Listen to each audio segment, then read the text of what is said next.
I have been trying my best to stay out of the relitigation of the primaries and out of this never-ending battle between Bernie stands and Hillary bots, Hillaristas, whatever the hell you call yourselves. I've been trying to stay out of it because it never ends. There is no end to this argument. It doesn't. I mean, there's no end to it intentionally, right? Because not just because people are still passionate about it, I get the passion, but strategically, people are still making money off of this. There's still clicks to be had off of this. There's still people writing columns about this because they know they could drive a good 10, 20,000 clicks, maybe even 100,000, depending on how good you write it. And so this is never ending cycle of us fighting each other over the primaries. This is never ending cycle of who's the de facto leader of the Democratic Party. And despite the polls indicating that Bernie Sanders is the most popular active politician in America, you know, you have a slew of journalists who are gatekeepers, who are kind of curators, if you think of it that way. They're trying to fight back against this narrative. And as they fight back against this narrative, they're regurgitating some of the same bullshit that they've been regurgitating since the primaries. And I've been trying my best to stay out of it. That's until I read this article by Anna March entitled "Bye Bye Bernie, He's Not Fit to Be Captain of the Democratic Ship If He Can't Stop Chasing the Great White Male."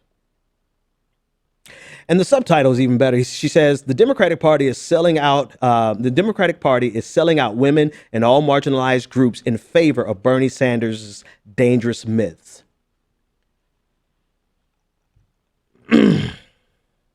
Okay, let's go through the article a little bit.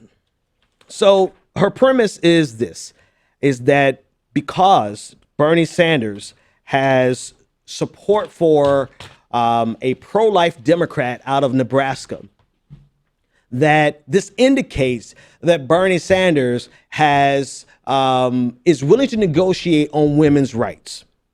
This is the fundamental premise. Now, she mixed in identity politics for good measure. We'll get to that. But the underlying premise is that Bernie Sanders is not himself a real progressive because he's willing to negotiate on women's rights, particularly with abortion.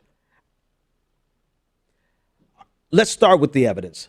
Bernie Sanders, during the primaries, Bernie Sanders' entire career, Bernie Sanders' voting record, Bernie Sanders' track record on women's rights, abortion rights, it's clear. He is unequivocal. There's no exception. The government should not be involved in telling women what to do with their bodies. Hillary Clinton during the primaries, and we're going to play both of these clips. Hillary Clinton made it clear that she's 100% in favor of women's rights, abortions, and everything else, with one exception, late-term abortion, and that she doesn't want to rule out late-term abortion, but we could put some regulation on late-term abortion, et cetera, et cetera, et cetera. I don't necessarily have a problem with Hillary Clinton's position, but she had some equivocation there. She had some caveats there. Bernie Sanders himself has zero caveats, and his voting record proves that. And so the underlying premise of this article is that somehow, because Bernie Sanders supports a pro-life Democrat in Nebraska, that somehow he is no longer good on women's rights. All right, before I go any further, let's play the first clip. This is Bernie Sanders saying where he stands on women's rights, and this is where Hillary Clinton says that she stands on abortion rights. I happen to believe, and let me be very clear about it, I know not everybody here will agree with me.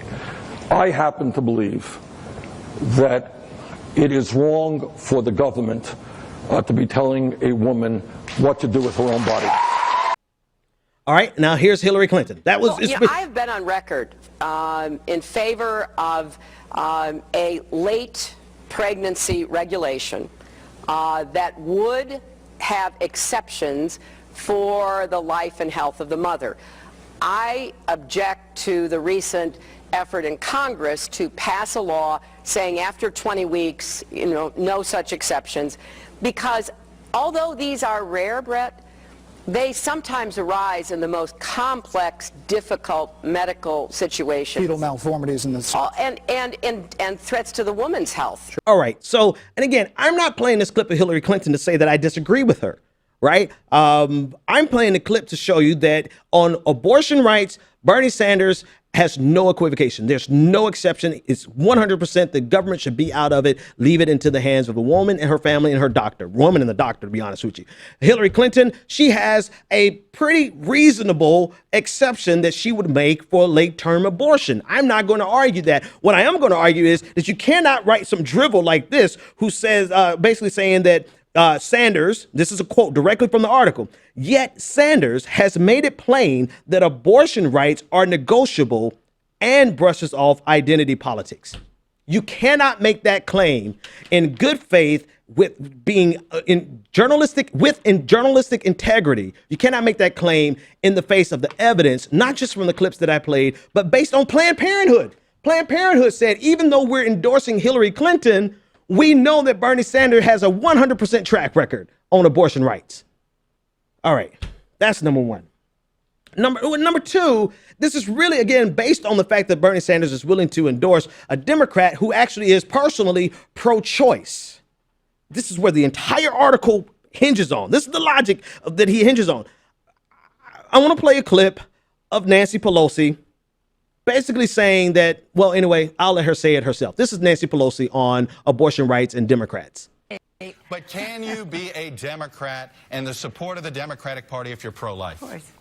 Of course. I have served for many years in Congress with members who have not shared my very positive, my family would say, aggressive position on promoting a woman's right to choose. So can we take this sentence and now say that yet Nancy Pelosi has made it plain that on abortion rights are negotiable?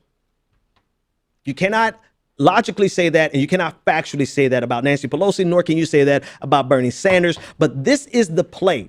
And I'm going to be honest with you. I hate to come down on Anna March. I invited her on the show, and I guess she'll get back to me whenever she actually sees the tweet. I'm not trying to come down so hard on her individually, but this is a continuous theme that permeates the conversation. We cannot get away from it because people have it's like a knee-jerk reaction. They knee-jerk react and come back to the identity politics, which we haven't even gotten to. But then also now they're throwing in this race in Nebraska as an example as a means of undermining Bernie Sanders' popularity in the Democratic Party, when it's completely 100% factually untrue. So untrue that if you're going to apply that same logic and say, oh, Bernie Sanders supports a pro-life Democrat, therefore he is, I want to use her words exactly, that he has made it plain that abortion rights are negotiable because he's endorsed this pro-life Democrat in Nebraska, then what do you say to Hillary Clinton bringing on Tim Kaine as her vice presidential pick? What do you say to that? What do you say to the author of this article herself endorsing Tim Kaine, who is far more pro-choice than Bernie Sanders pro-life than Bernie Sanders would ever be, but also holds the same exact Catholic faith position on her own abortion as the candidate out of Nebraska? What do you say to that? Well, actually, let's put it on the screen. This is Anna March saying on July 22nd, 2016, welcome U.S. Senator Tim Kaine. Time to crush. This was at the announcement of Tim Kaine being Hillary Clinton's running mate. So can we now say, Anna, based on your endorsement of a pro-life Democrat, can we say this line, yet Anna March has made it plain that abortion rights are negotiable, and we'll talk about identity politics in a minute. Can we say that? Because if we can't say that about you, it is completely impossible and bereft of any sincerity, completely hypocritical for you to say that about Bernie Sanders. And again, this is just the straw that broke the camel's back. Like, I've been trying to avoid this conversation for so long, especially the B side. The B side of this conversation is about identity politics. But this is probably a good place as any to split the clip, because otherwise it's going to be a 20-minute rant.